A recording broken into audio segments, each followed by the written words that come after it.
这世界每个人只要吃下昆虫，就会觉醒本命机甲。有人吃下鸽子觉醒机甲，自带双翼逍遥天地；有人吃下鱼翅化身深海霸主，满嘴钢牙战力非凡；更有人患有异食癖，吃下玻璃觉醒机甲后竟直接获得隐身效果。而前世的我，虽然吃了一只牛蛙，成功觉醒了碧水本命机甲，但却极为鸡肋，遭小人陷害围攻致死。如今重活第一件事，我决定吃下各种昆虫，以便让自己立于世界之巅，成为虫族主宰者。随即我想起前世在展览会上有进行昆虫拍卖，其中有一只正是我所需要的。我立马打车前往昆虫展览会，刚过去正赶上我心仪的昆虫进行拍卖。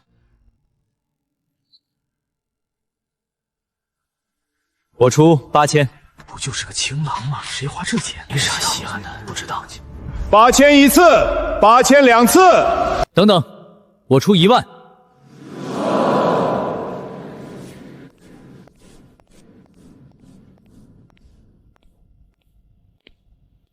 蚂蚁能举400倍体重，枪狼却能举1141倍。吸收它的基因，我的战力必将暴涨。我出10500。15000。这种金背蟑螂根本不算稀缺，最多有点观赏性。买回去的到底要做什么？吃。疯了吧？他要吃？花15000买虫子吃？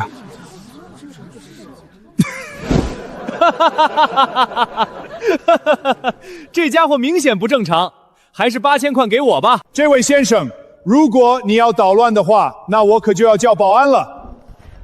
刷卡。您请稍等，还有没有人出价？成交，交易确定。现在这些人真是有意思，吃蚂蚱，吃蜈蚣，吃蝎子，现在还有个吃这玩意儿的，真不怕把自己吃死啊！花15000买这玩意儿吃，疯了吧？真是个疯子！蠢货！有本事当着大家伙的面吃下去，不能就8000把虫子让给我，怎么样？这只铁定甲虫是你的，它拥有节肢动物最强壮的外骨骼，能硬抗汽车碾压，绝非普通昆虫可比。如果说枪狼代表的是极致力量，那这只铁定甲虫代表的就是绝对防御。是我的又怎么样？如果是你的，那咱们就打个赌，待会儿我当着大家的面把枪狼吃下去，你把铁定甲虫给我，可以吗？这铁定甲虫是我费了大功夫从美洲弄来的，仅此一只，但是这么多人看着，给你也行，但是你必须吃掉。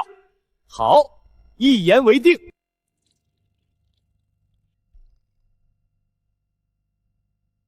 吃啊，该不会是害怕了吧？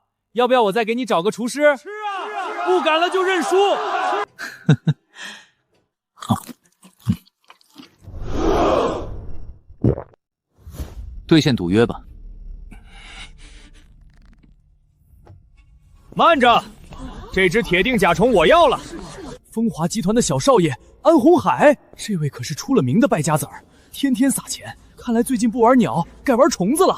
虹吸机甲，安红海，我没记错，他就是未来执掌整个宁城的第一高手。在变前几年，我一直活在安红海的控制里。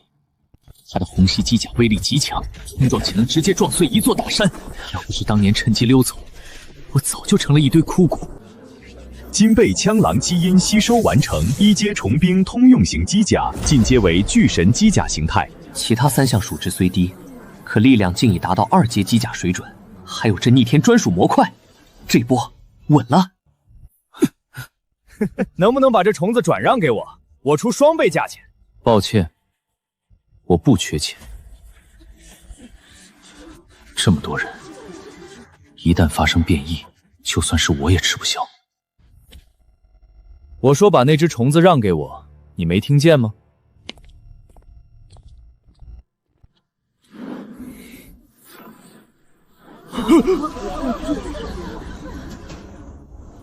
有意思，在宁城这地界，敢不给我面子的还真没几个。小子，别给脸不要脸！这是要把安红海的脸面按在地上摩擦呀！还愣着干什么？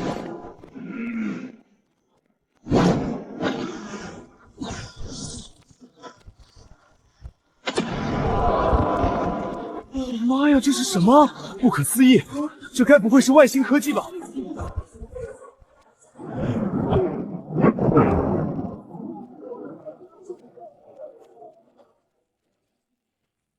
我爸可是风华集团的董事长，我不信你敢动我！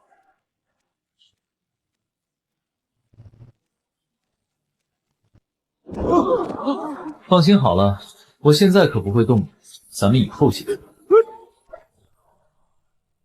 我记住你了，小子！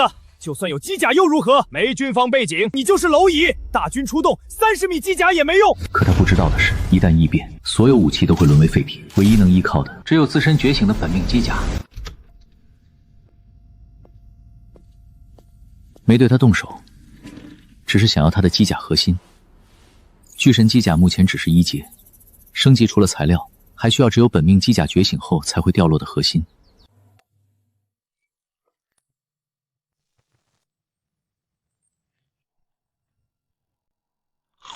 跟金背枪狼相比，铁定甲虫的肉质偏硬。1阶重兵通用型机甲改造中，倒计时59分59秒。看来重兵通用型是前期基础机甲，所有改造都在它上面完成，不知道后期会不会有更强的通用型。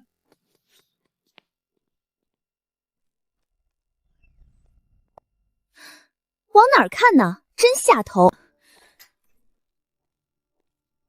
我告诉你，明天立马交清房租，然后给我搬出去，听到没有？明天不是还没到吗？急什么？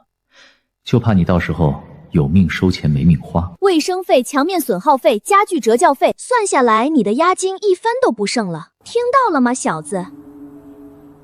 铁定甲虫基因吸收完成。1阶重兵通用型机甲进阶为天域机甲形态，比我想象的还要强悍。2阶怪物的攻击也不足为惧。丁，检测到可解锁隐藏功能。哈哈，这才是真正的神技啊！一旦融合，我将再也没有短板。我跟你说话呢，听见没有？你耳朵聋了？难道是提前变异？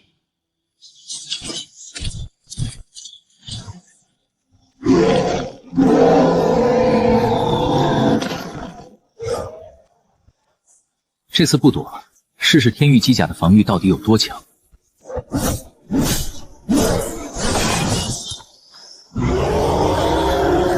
果然惊人，我连一点感觉都没有。接下来换我了。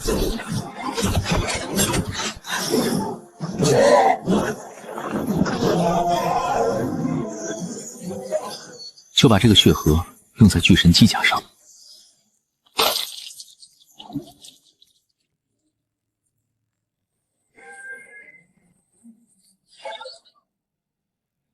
敏捷还是有些不太够啊。既然敏捷不够，那就找速度最快的昆虫。蜻蜓更快，还能飞，但空中更危险。为了性命，那就选虎甲。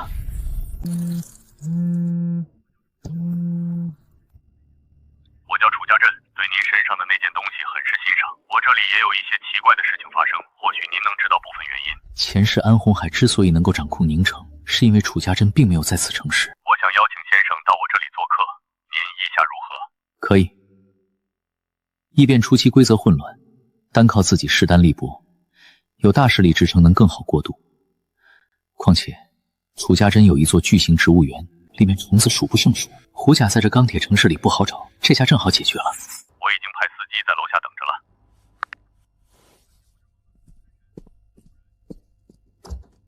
分散到各个角落，盯紧所有出入口。爸，您不是有空吗？还有这些人是什么意思？自己这个女儿虽然聪明过人，但在某些事情的思考上，终究是经验不足啊。你也看过那段视频，明白那套机甲背后代表的意义。我这么做也只是担心安全罢了。确实，在那种恐怖的机甲面前，一切都要小心为上。万一对方暴起伤人，怕是连这些保镖都拦不住，必须得出动军队才行。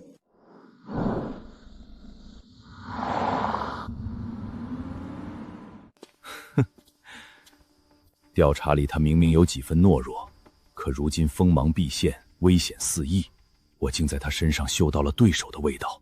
我这次来，一是为了你口中的那些奇怪事，二是需要借用你的一部分势力。你可真是直接啊！不直接没办法，毕竟世界末日马上就要到了。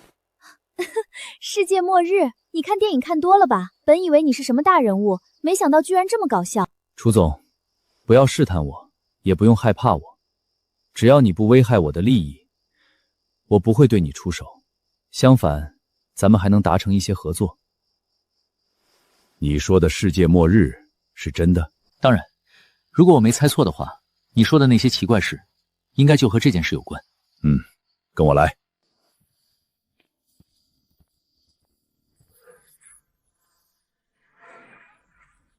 老板，情况不妙。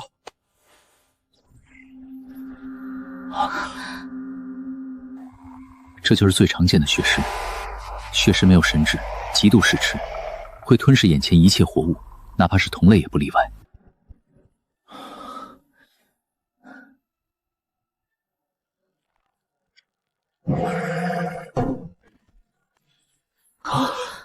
居然是精英级变异体，我也没想到，灾变还没开始，就有精英级变异体出现。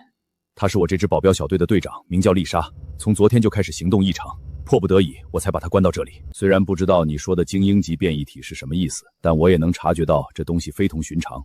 这些变异体可都是能爆出材料的存在，尤其是那个精英级变异体，说不定还有可能爆出附属模块，让机甲拥有技能，我怎么可能错过？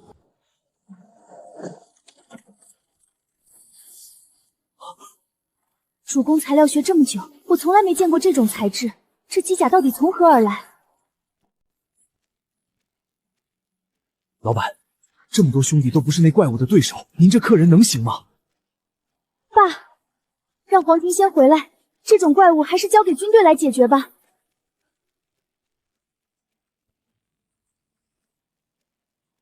阿亮，你去把他叫回来吧。老板，已经晚了，他已经和那怪物对上了。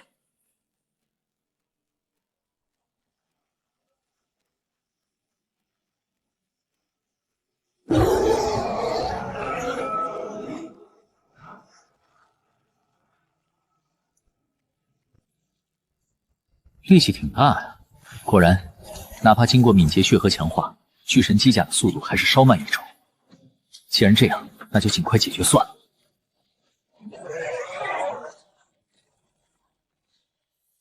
这还是人吗？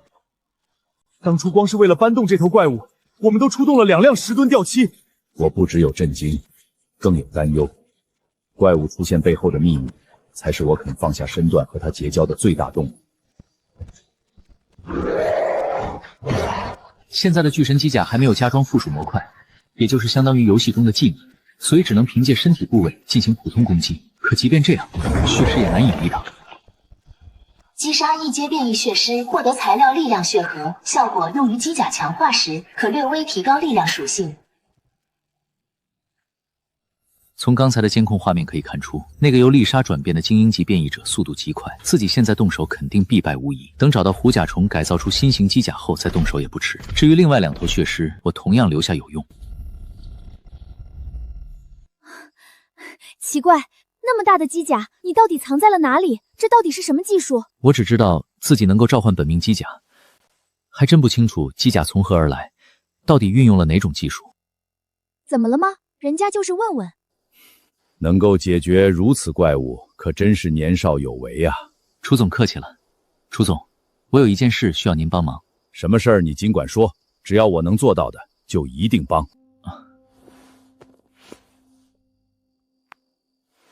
我想请冲总帮忙寻找这种昆虫。哈哈哈哈！我这园子里多的是。阿亮，快去抓些虎甲虫回来。是。难道你是想吃下去？自己能来这里，肯定是展览会中的事情已经流出来，所以没什么惊讶。反正其他人又不清楚自己的底牌。其实只要克服心里那一关，吃个虫子并不算什么。越南老表吃的东西可比我很多了。已获取虎甲虫基因，正在对1阶虫兵通用型机甲进行改造，改造时间2小时59分57秒。3个小时的改造时间还不算太长。黄晴，剩下那几头怪物，你打算怎么处理？那个精英变异体，我待会儿亲自解决。至于剩下的那2头血尸，就要交给楚总和楚慧小姐了。开什么玩笑？我能对付得了那种怪物？你让我们出手，难道是和你身上的那套机甲有关？我怀疑击杀一头怪物，或许就是加入他背后组织的敲门砖。不愧是叱咤商海的一方巨擘，居然能直指核心，找到问题所在。所以楚总想要吗？说不动心都是假的。我对于他身上的机甲无比眼馋，可我也清楚，单凭自己的实力，绝无可能对付这样的怪物。楚总不用着急给出答案，您可以考虑考虑。不过我的时间不多，最多只能给您3个小时。不用考虑，我想要这种技术或者能力，你还有什么条件都一提出来，我尽最大努力答应，哪怕是我的全部身家。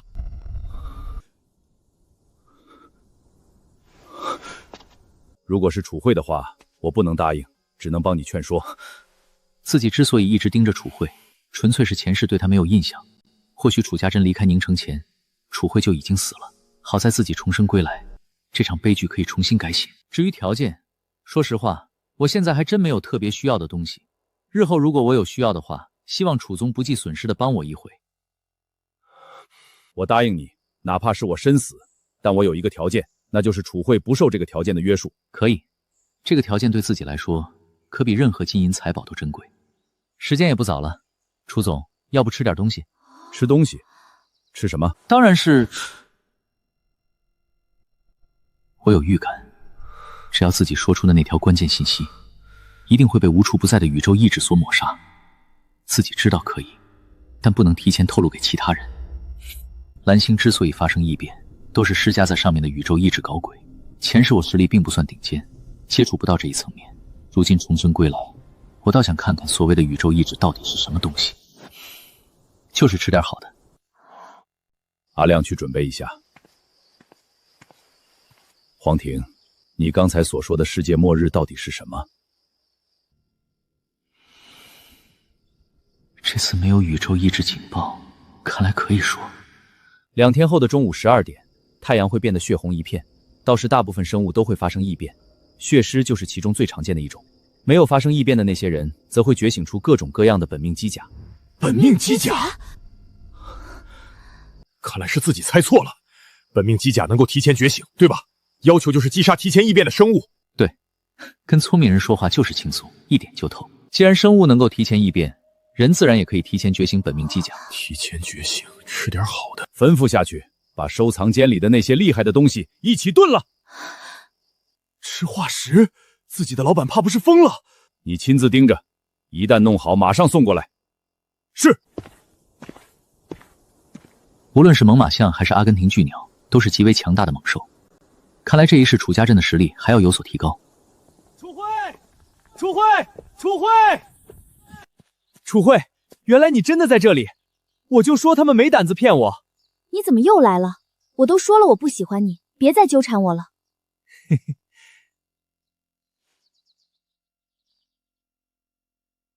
好小子，我还没找你，自己找上门了。安红海，那是我爸的客人，你别在这里胡闹。哼，客人？楚叔叔，你可别被这家伙给骗了，他身上的机甲就是唬人的玩意儿，最多就是力量大些，没有一点实际作用。刚看到机甲附身时，我确实吓得不轻，后来仔细想想，那套机甲限制极大，最重要的一点就是不灵活，速度也不快。有本事就把你的那个烂铁蹄亮出来，看我能不能把你打成筛子。别急，那就试试看天域机甲开启，哪怕是导弹都能应接。但我更想试验一下机甲的新形态，以敏捷为主的新型机甲，躲个子弹应该没多大问题吧。虎甲虫基因吸收完成，一阶虫兵通用型机甲，进阶为雷闪机甲形态，名称雷闪机甲，等级一阶，专属模块雷闪爆发速度提升30%，灵活性提升20%。机甲属性果然不出我所料，敏捷最高，而且专属模块还提升了爆发速度与灵活性，这使得我对机甲的掌握更加细致，能做出许多超高难度动作。现在就只剩下神秘属性还没开启，这个少说也得等到第3次异变才有用。我把机甲亮出来，只要你打到一下，就算我输。哼，这样太便宜你了。哼，要是我打到你，那你就从这里爬着离开，反正这植物园里也没其他人，不会有人看到你的丑态。行，要是我赢了，那你就学5声狗叫，反正你也是舔狗，就当回归本性了。你说谁是舔狗？我对楚慧那都是真心的。要不是以后机甲进阶还需要机甲核心，我才不会说这么多废话。机甲刚一着身，我就感觉自己的身体好似轻盈的羽毛一般，似乎只要有微风吹过，自己就能立马飞出去。这架雷闪机甲比我预想中的还要强大。别废话了，来吧。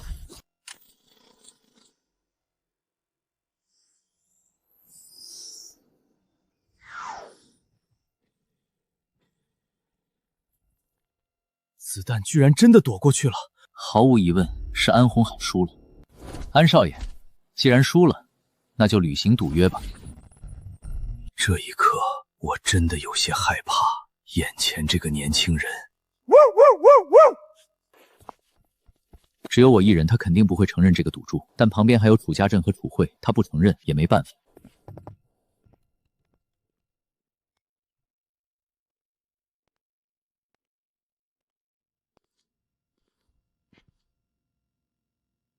杀了他！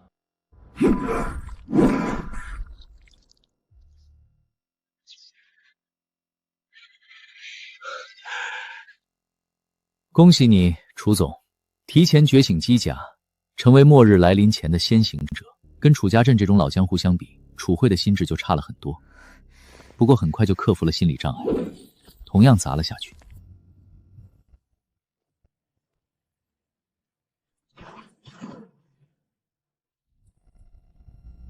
不用说，我也能看出，楚家镇吸收的是猛犸象的基因，而楚慧吸收的则是阿根廷巨鹰的基因。只要没人吃个恐龙什么的，这应该就算是最顶尖的动物基因了吧？普通人大多吃的都是猪牛羊，这是人类社会中的正常肉类，绝对很少有人会吃猛犸象或者上古生物的化石，不为别的，只是因为非常难吃。如果黄庭珍对自己女儿有好感的话，似乎也不是不行。好了，你们先熟悉一下各自的机甲，我去解决掉丽莎队长，希望他不要怪我。还没变异时，丽莎就意识到自己的情况不正常，主动进入特制的房间内，要不然恐怕真不一定能将其控制住。好快的速度！丽莎作为安保队长，各方面素质都是顶级，由此转化成在血尸，更是难以对付。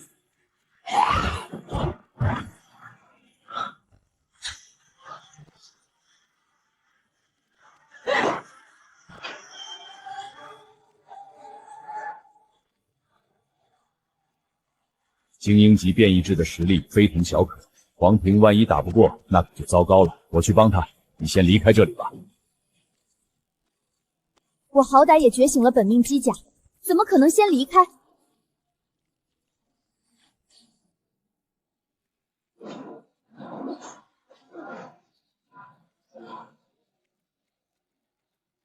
消耗的差不多了，要不是缺乏攻击手段，我早就解决了。死！击杀一阶精英变异血尸，获得材料2枚敏捷血核、1枚防御血核、5块血色骨头、1张利爪形态的图纸。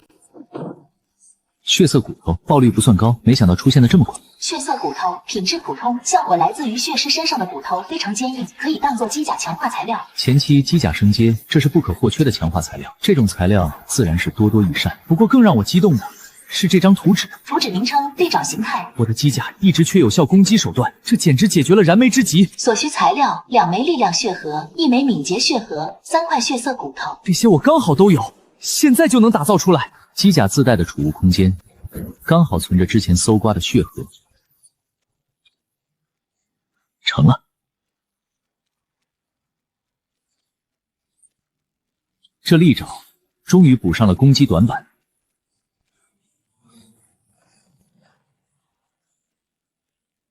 这要是放在血尸身上，一下就能将其撕裂。穿甲弹都打不动的钢墙，在他手里跟纸糊的一样。消耗防御血核1枚，防御加1。人类全套防御装备，防御力约1点，雷闪只有3点，不难看出它的脆弱。消耗敏捷血核1枚，敏捷加1。这样一来，属性目前暂时够用。血尸全部解决，接下来该做好准备，迎接全球样变的到来了。黄晴，你手背上的是什么？手背，首领印记。精英级怪物智商就是首领级，他们天生能操纵同族，智商极高。除此之外，他们还能自语下属印记，用来传递信息。现在我消灭了丽莎，这个印记就转移到我身上了。首领级怪物的进化速度根本不讲常理，难怪后来我听不到宁城的消息，说不定那时的宁城就是毁于这个首领级怪物之手。遇到麻烦了吗？有需要我帮忙的地方尽管提。确实有2件事，第一件事，帮我找一栋废弃大楼，往里面运送水、食物和基本生活用品。第二件事，查查宁城最近的人类失踪案，案件最频发的区域在哪儿？我要找一头比较独特的血尸。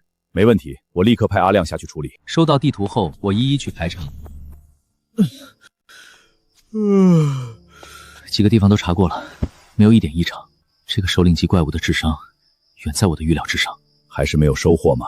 我再多派点人出去调查。不用，明天就是全球异变，还是先准备迎接这场末日吧。一个省领级怪物而已，凭借超神级的虫族主宰天赋，我就不信自己不是对手。这样也好。对了，你要求的地方已经布置好了，待会儿让阿亮带你过去。大楼这么显眼，为什么不选择地下室之类的防御建筑？异变开启后，大部分物质的性质会发生根本变化，也就是说，科技物品都会失去作用。地下建筑视野受限，一旦被围困，下场只有死路一条。大楼视野开阔，虽然目标大，但同时也更好躲藏。还有更重要的一点，地底生物可是一点都不比地面少。他们变异后，所谓的地下防御建筑就是一个笑话。我记得前世有一个地下避难组，最后就是毁于变异后的蚯蚓之手。对于变异生物，不能只想着躲避，必须要主动出击，才能有一线生机。受教了，看来我对末日的认知还是不够啊，还好提前做了2手准备，要不然这事儿可就要傻眼了。虽然知道异变后这2样作用不大，但楚家镇的安排，我非常满意。好了，你先回去准备吧。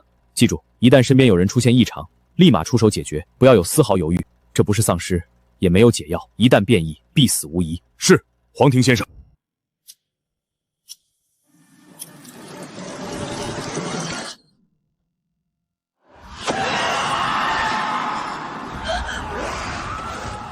妈呀，好像丧尸围城啊！幸好咱们没有被感染，要不然可就糟了。对了，我刚点了3杯鸡，味道不错。你要是饿了，可以先吃点。阿群！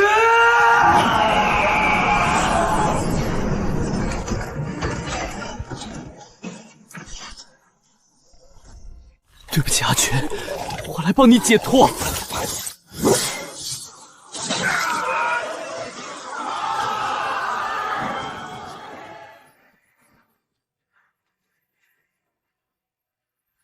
上一世末日爆发时，我忙于逃命，根本没有好好观察。但现在人类文明毁于一旦，多少人失去深爱之人，还有不少人被逼着对自己最爱的人下手。如此惨绝人寰的一幕，都是源自一个宇宙意志。我一定要看看这宇宙意志到底是什么东西。乱世当中最可怕的不是没有食物，而是没有目标，终日浑浑噩噩的活着。乱象一直持续到下午，依旧没有停歇。发电机和净水器已经必失效，倒是食物没受多大影响，这也算是不幸中的万幸。要是连食物的性质都发生改变，那人类可就真的没有活路了。大哥，昨天我看见好多人往这里面拉东西，上面右面肯定有好东西。不错不错，我就说咱们几个人当中，就属你最聪明。待会儿你排第2个，等我用完就是你的。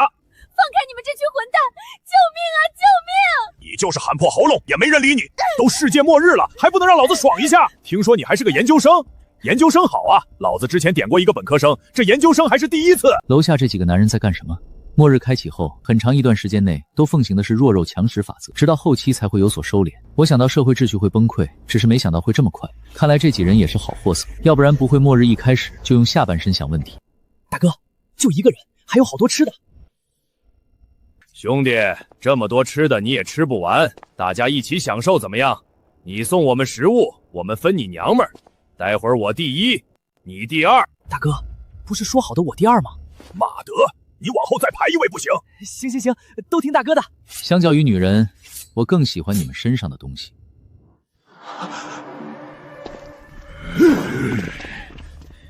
马德，敬酒不吃吃罚酒。这种动物是野猪，我前世见过不少机甲，一眼就认出眼前这架机甲的来历。比起他们大哥的机甲，他们的更像山剪短。让你不听老子的，那老子就打到你听。雷闪机甲合体。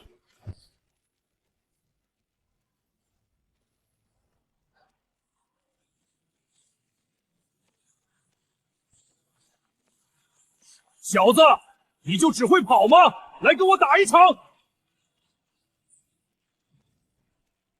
你连钢板都挡不住的大哥，竟然被一只手给拦下了。击杀机甲操纵者王虎，获得1阶机甲核心。我的妈！快跑啊！这家伙不是人！虽说升到2阶只需要1枚核心，但我有3架机甲，说不定需要6枚核心。这送上门的好东西，不能不要。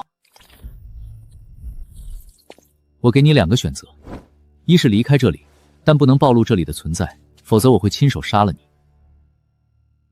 2是留在这里帮我看家，顺便干点杂活，报酬是那些食物和水。我愿意留在这里。我叫关思兰，无论是强大的战斗能力，还是这里丰富的食物储备，都在说明黄田的强大。末日当前，父母已经变成怪物，为了活下去，我只能依靠他。聪明的选择。觉醒本命机甲没有？觉醒了，但是被他们连续攻击以后就消失了。不用担心，等上一段时间就能重新出现了。本命机甲存在一个耐久度的隐藏设定，如果机甲遭遇连续攻击，会自动进入休养状态。是时候出去猎杀怪物，获取机甲强化材料了。你在这里等着，不要发出任何声音，听到没有？好的。离开废弃大楼，我朝着城内人最多的地方冲去。刚成型的血尸战斗力不强，此刻正是收集强化材料的好地方。击杀变异血尸1阶，获得材料力量血核1枚，血色指甲1枚。果然，异变正式开启以后，血尸的爆率都提高了不少。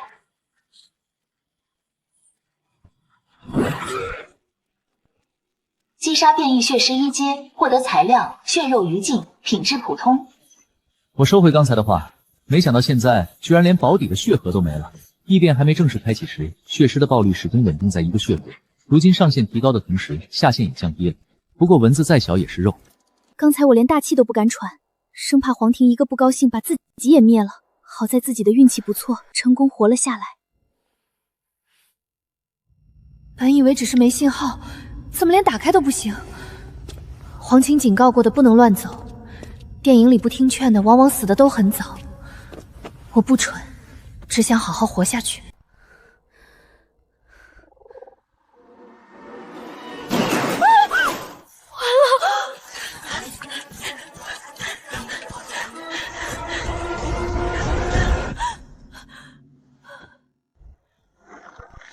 那东西没办法冲破钢板，于是想办法从头顶突破了。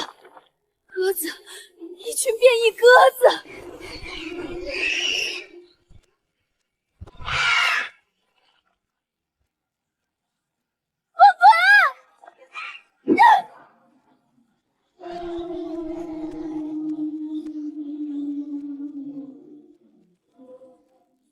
难道自己今天真的要死在这里？如果他在这里，说不定还有救。只是这怎么可能？那是他的机甲，没错，没错，绝对没错。击杀变异信鸽1阶，获得材料灰色羽毛1枚，变异血滴1滴。又是一只精英级变异体，不知道能爆出什么。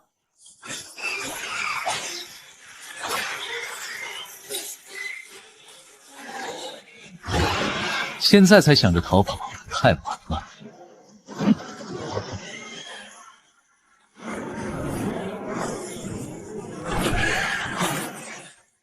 击杀精英变异信鸽1阶，获得材料灰色羽毛5枚，变异血滴3滴，附属模块侦测之眼，白骨炸弹图纸。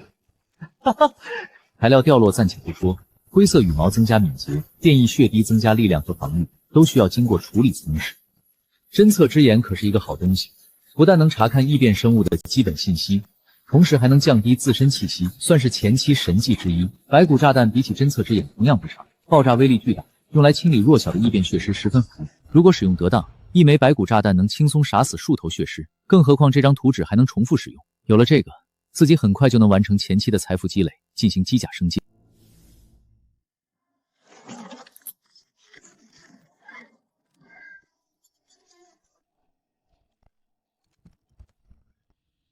名称巨鳄变异蚁，等级普通1阶，危险程度极低。名称巨神机甲，等级1阶，力量30，防御4，敏捷5，神秘0，专属模块巨神，附属模块利爪形态侦测之眼。利用强化材料最多只能提升到10点，想要获得更多属性，必须得进行机甲升阶。虫族主宰天赋虽然霸道，但消耗也不是一般的大，必须得所有机甲全部升阶才能继续提升。多种形态来回切换，让我不存在短板，战力强大。但同样，所有机甲的升阶都不能落下，不存在先将一种机甲升到最高阶，再提升其他机甲的情况。好在我还有一个杀手锏。图纸名称白骨炸弹，品质精良，效果溅射出无数骨头碎片进行爆炸攻击。所需材料：血色骨头2块，变异血滴2滴，染血兽皮1片。材料和图纸的品质等级和机甲天赋等级差不多，唯一不同的就是在普通之上多出了一个精良级，然后才是优秀。变异血滴和染血兽皮都是常见材料，血色骨头虽然稀少，但和白骨炸弹的价值相比，根本不值一提。交易系统明天就能开放，现在不用着急，楼顶已经被变异鸽群凿穿了不少，但还能修补，也算是不幸中的万幸。我没有乱动，不是我招来的。我知道不是你的错，不用害怕。异变怪物的感知无比敏锐，或许是恰好察觉到关思兰的气息，这才疯狂攻击。关思兰应该是一个聪明人，经历过先前那件事之后，肯定不会再将自己置于险境之中。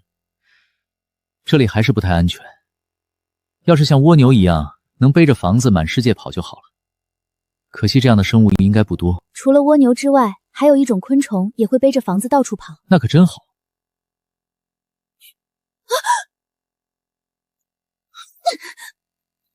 我对你没兴趣，只是想知道那种背着房子跑的昆虫叫什么。自己在对方眼中竟然还不如一只虫子重要。那种昆虫叫做梭蛾，梭蛾幼虫可以吐丝，利用树叶或者树枝编织成巢，背着行走。这种梭蛾分布广泛吗？挺广泛的，基本上全国都有分布。如果你在树枝上看到一个带状东西，说不定就是梭蛾的房子。我从小就生活在大城市中，哪里见过这种昆虫啊？前世倒是见过不少，但那些昆虫不是长了一堆眼睛，就是有着几十根触手。如今的虫子跟它们比起来，简直就和人畜无害的乖宝宝一样。自己果然没有救错，没想到随便救一个人，居然还救对了。算了，既然这样，那下一个机甲改造的名额就给你了。之所以提前回来，就是为了找一个容器收纳那些材料。如果是末日后期，各种空间装置数不胜数，自然不用这么麻烦。但现在我也只能采用这种原始朴素的收集方法。自己人手不够，寻找缩缝的任务还是要交到楚家镇手上。希望他的人手还充裕，要不然自己的下一个机甲恐怕要等很长时间了。或许也可以找大势力进行合作，但和楚家镇不同，末日没开启前，大势力就存在诸多派系，现在关系更是错综复杂。如非必要，我现在还不想和对方扯上关系。大街上的战斗非但没少，反而愈演愈烈。末世初期，人们还没有和变异体战斗的能力，觉醒了机甲后有了抵抗能力。当然，能够站出来的终究是少数。第一天的大灾便只是开头，后面还会有超出人们想象的情况出现。比如明天开启的系统商城，系统商城的出现对我来说是一个绝佳的机遇。本来想要售卖白骨炸弹的话，还得一个个交易，等系统商城开启，直接在线上就能完成交易，赚钱速度大大提升。一枚白骨炸弹的成本大概在50能量点左右，我准备卖300能量点一颗，而这仅仅只是第一步。拥有足够的能量点，就意味着足够的强化材料。这次一定要成为宁城第一人。心中有了计划，我便全力前往山河避难所。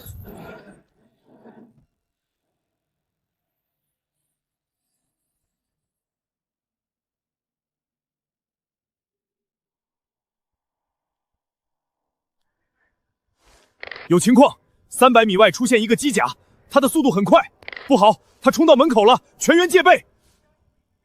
等等，它好像停下来了。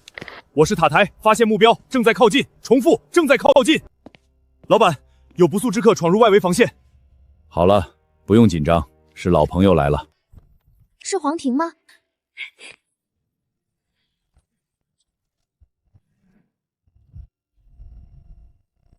看来你对自身机甲的掌握程度还挺高，但是记住，千万不要飞得太高，高空中的危险一点不比陆地少。知道了。黄庭的神秘与强大，留给我不可磨灭的印象。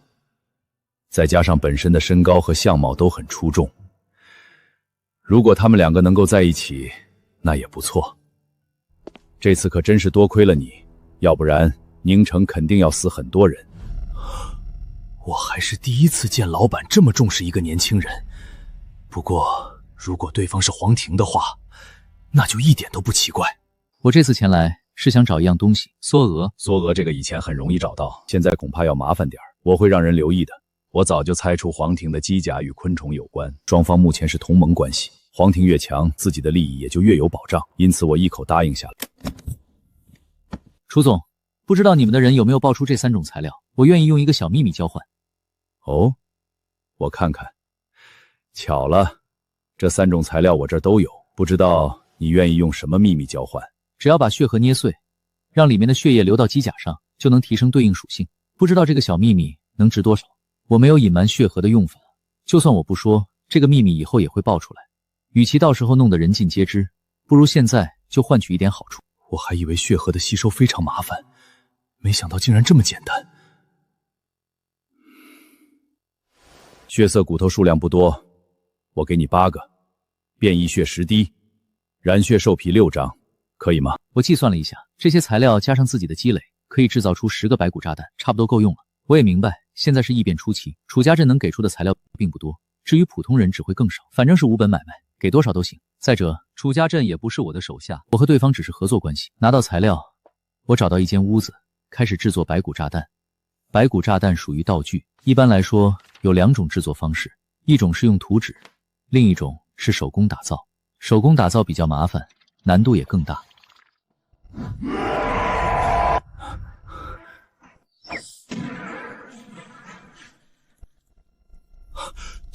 黄晴，这白骨炸弹你有多少，我要多少。楚总先别着急，我有一个更好的方法。不出意外，除去机甲属性页面之外，如今又多出一个系统商城，想要购买也很简单，只需要向系统商城出售物品换取能量点就行。1能量点能购买一个食物小礼包，里面的物资足够1人1天生活所需要，省着点吃，3天也不是不可能。如果不想出售给系统商城，还能创建一个属于自己的摊位，采用以物易物的方式。这种方式虽然效率低，但唯一的好处就是不用缴纳摆摊费。随后我又花费100能量点购买了一个置顶10分钟的功能，置顶功能需要拍卖，价高者得。只不过现在系统商城刚刚开放，大家都很迷茫，所以没人参加。100能量点买一个置顶赚翻了，要是放在前世，恐怕1万能量点都拿不下。一个炸弹300能量点，穷疯了吧？我看也是，这不是把人当傻子耍吗？30能量点购买一个食物大礼包，够我吃1个月。300能量点够我吃1年了。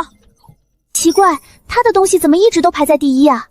我刚才看到一个拍卖会，他好像拍卖到一个置顶10分钟的东西，花费大价去购买了一个置顶。这个白骨炸弹肯定不简单，要不然也不会耗费这么大。1分价钱1分货，这白骨炸弹肯定是好东西，可惜我把所有东西卖了，也才只有15能量点。你那都算好的了，我从昨天开始就没出去过，一直躲在家里。我邻居好像已经变异了。我们兄弟几个筹钱买了一个，等我们试试效果。现在是说这些东西的时候吗？我这栋小区里都是怪物，谁来救救我？楼上没救了，等死吧。系统商城分为上下2部分，上面是商品页面，下面则是一个聊天框。今天出现系统商城，明天就会开放聊天系统，但这并不是一个好消息。新功能出现的越多，就意味着生物变异进化速度越快，也就意味着危险越多。3分钟时间不到，白骨炸弹就被抢购一空。没钱的人很多，有钱的人也不少。白骨炸弹的成本价在50点左右，我并没有定价太高。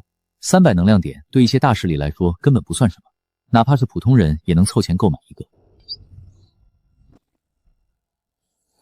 这就是那个价值300的白骨炸弹。对，不过我对它的威力不抱希望，只要闹出的动静大一点，能把咱们附近的血尸引走就行。这个小区人不多，变异的人更少，整栋楼上的血尸早已被我们肃清干净，现在唯一棘手的就是围在外面的那群血尸。没指望白骨炸弹能发挥出多大威量，能把那些血尸引走或者引开一部分就行。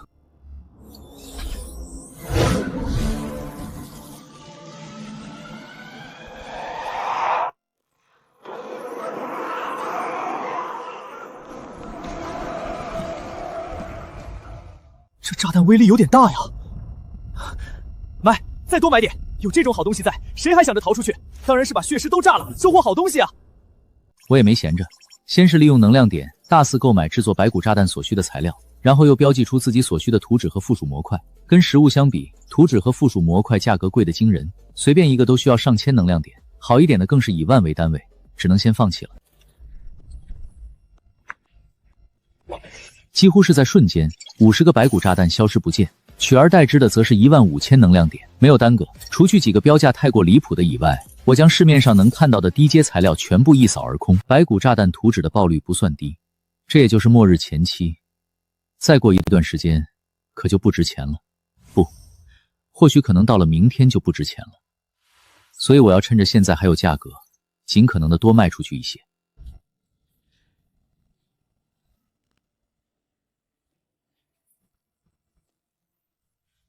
又是这个黄婷，怎么每次都是他？我敢肯定，这个售卖白骨炸弹的黄婷，肯定就是那个月了在展览会和植物园中曾经羞辱自己的黄婷。那时的我不方便对黄婷出手，但现在可不一样了。黄婷，哼哼，先让我送你一份大礼吧。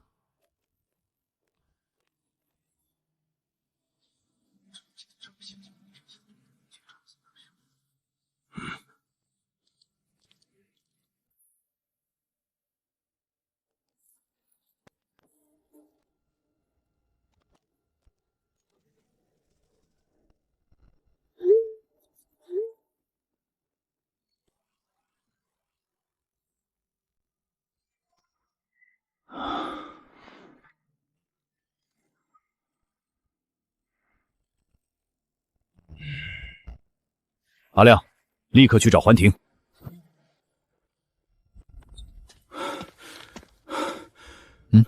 有事吗？白骨炸弹虽说利用图纸就能完成，但也需要我盯着，不然就无法发挥出作用。您快看看聊天栏吧，好多人都要您交出白骨炸弹的配方。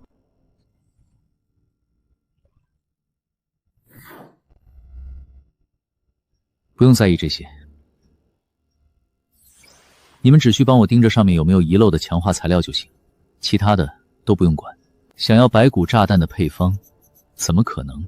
我并没有理会这些人。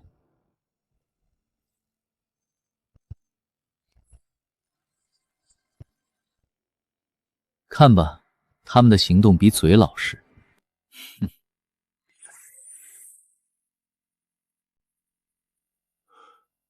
到账3点万能量点。继续帮我盯着那些材料，只要价格不是太高，全部买进。是。对了，我发现散播消息的有一些熟面孔，应该是风华那边的人。风华，安红海这家伙还是不死心。这事儿我知道了，你先下去吧。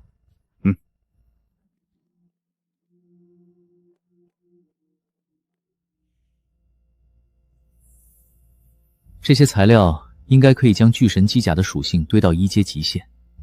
低买高卖果然是最赚钱的方式之一。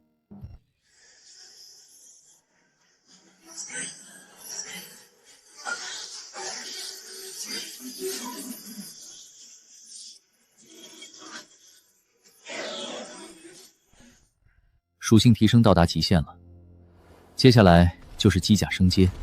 所谓升阶，其实就是机甲已经强化到上限，再不突破就没办法继续提升。想要突破上限，首先需要的就是机甲核心。得益于先前4人，我根本不用为此担心。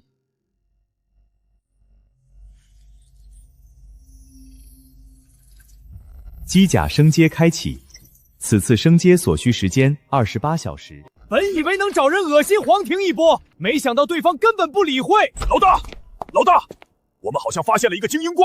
精英怪，精英怪爆出的东西肯定比普通怪物更好。好，带我过去看看。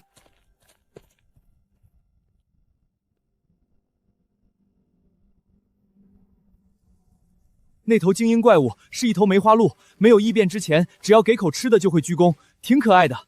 你看，就在前面。啊，这就是你嘴里的可爱？这么多人在，耗也能给那头怪物耗死。兄弟们，跟我一起上！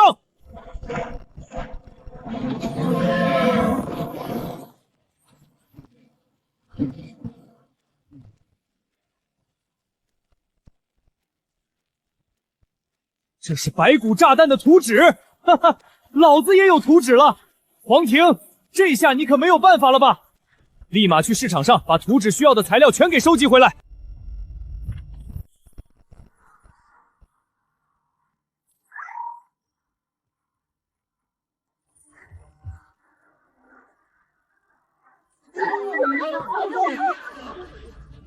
先前的计策没有生效，没想到卖出一个小小的白骨炸弹，却在无意间达到效果。果然，人类还是以利益为先啊！一刻不停给我囤积原材料，就算高出市场价2、3倍也全给我收回来。反正白骨炸弹的利润足够，老子一点也不担心会赔。看来有人已经爆出白骨炸弹的图纸。安红海呀，安红海，这次可是你自找的。阿亮，把咱们之前购买的白骨炸弹原材料全部挂售出去。这白骨炸弹的利润还不错，咱们降低一点价格也能卖出去啊。为什么要卖原材料？因为这个白骨炸弹，我的名声已经烂透了，所以我想做点什么。我可不相信黄庭是为了名声能够放弃利润的人。明明自己是一个大好人啊。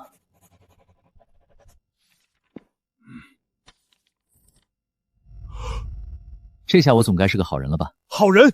你是一个大好人！简易版白骨炸弹的威力虽说弱了一点，但胜在材料获取方便，而且不需要图纸。在前世，但凡多活上几年的人都会制作。从一开始我就没想着凭借白骨炸弹发家致富，只是想抢占先机，收获一波低阶材料，完成机甲升阶。现在目标达成，是否继续制作都无所谓。如果没人爆出来，我就再转一会儿；如果有人爆出图纸，那我就顺手拿出简易版图纸，也算是对其他人的帮助。没想到安红海加了进来，既然是敌人，那我就不用客气了。老大，这里的材料足够咱们制作300个炸弹，一个卖200能量点，这就是6万能量点，咱们发了！这可是我的全部家底，他不过一个普通人，怎么可能跟我斗？末日发生前我就比黄晴强，末日发生后也一样。社会底层终究是社会底层，社会阶级已经固化，哪怕有外来力量进行大洗牌，我的能量依旧是普通人不可想象的。普通人根本不可能冲破这层桎梏，他们终究还是要成为有钱人使唤的对象。老大，商城里又出现一批原材料，不过价格有点高，咱们要买进吗？价格确实很高，比我之前购买的材料贵出1倍还多。这样一来，利用这批材料制作的炸弹，自己就只能赚上60、70能量点。买，全部买进。一方面是我还有的赚，最多就是辛苦一点；另一方面就是恶心黄晴，不想让他得到这些材料。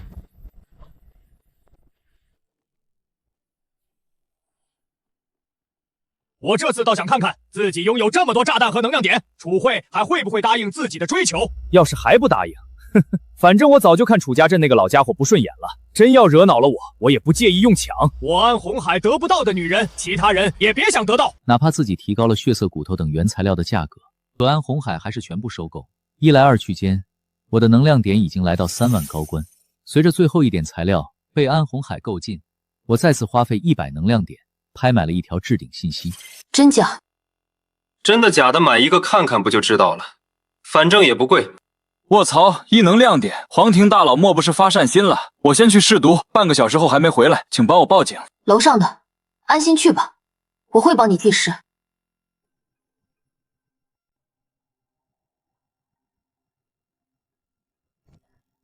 简易版白骨炸弹比原版威力有所降低，但确实为真，而且制作材料更容易获得，建议所有人都购买一份。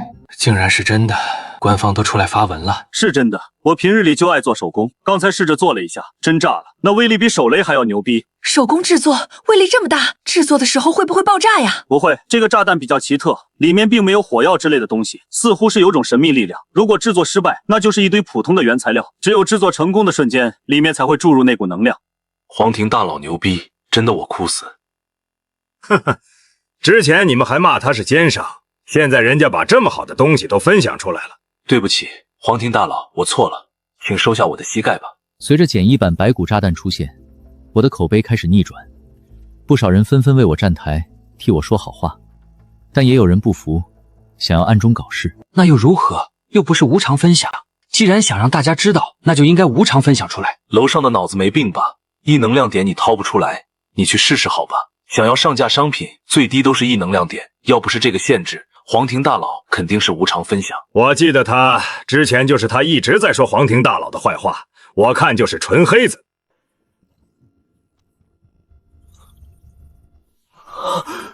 去找人实验一下这个炸弹的威力。这简易版白骨炸弹的威力还真不错，一下炸死了3头血尸，还爆出一个力量血核呢。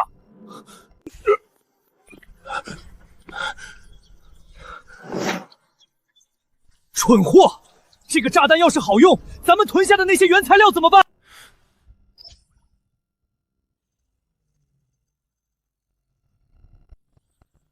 原本高的离谱的价格，现在都回到一开始的时候了。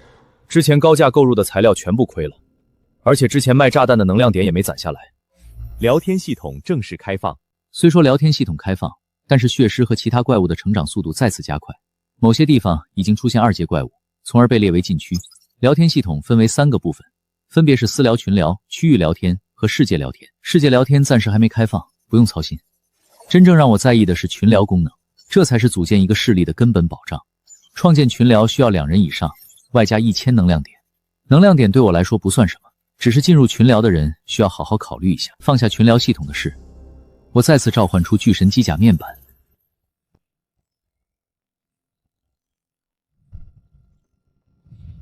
升到2阶后，巨神机甲的3大基础属性都有不同程度的增长，其中力量一栏几乎达到2阶机甲的临界值。1阶机甲的属性极限是10，2阶机甲的属性极限是50，40的力量，这在2阶机甲中也可以说是顶尖。巨神机甲升阶完成，接下来就是天域机甲，还有梭娥，不知道他们找到没有。聊天系统开启，我们是不是应该加个好友？不知道你愿不愿意进入我们的群聊？像黄晴这种战力强大又对末日知晓甚长的人才，他实在不想放过。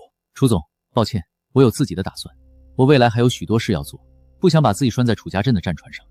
这样啊，那我们就加个好友吧，以后常联系。还有，山河集团已经没了，以后不要喊我楚总，可以喊我楚叔。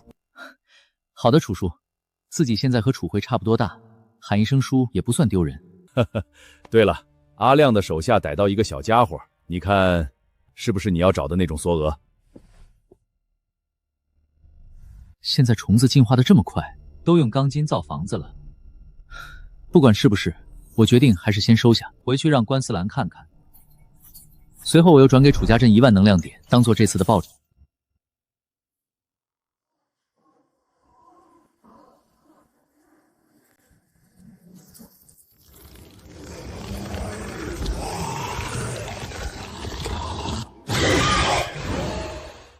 我们利用白骨炸弹解决了老小区里的大部分血尸，成功逃了出来。嘘，现在必须抓紧时间练级，变得强大起来，才有可能在这样的末世中存活下去。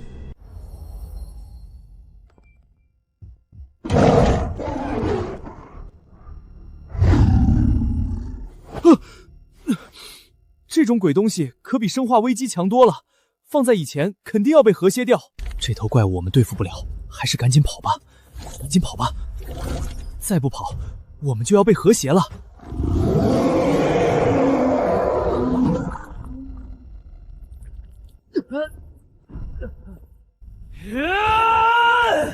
等等我，你爹来救你了！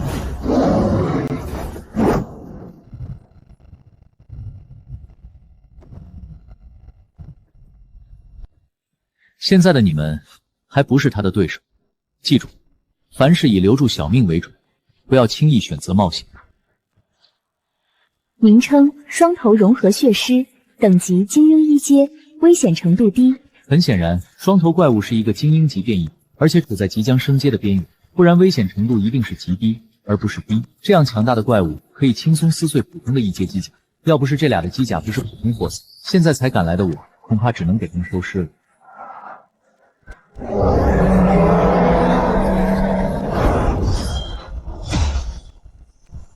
小心！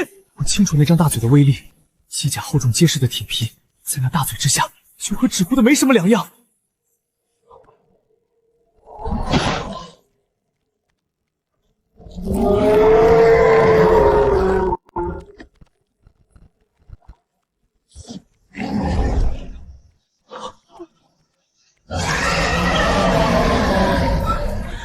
尖锐的声音震得我脑袋生疼。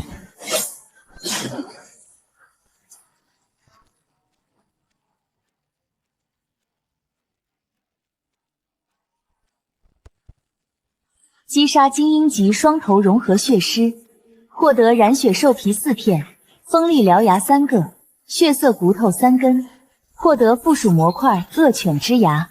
恶犬之牙的效果非常独特，加在之后，能在胸口会长出一个形似狗头的特殊纹路。这个纹路可以抵挡来自正面的攻击，同时在近身战斗时，还能变化出一张大嘴攻击敌人。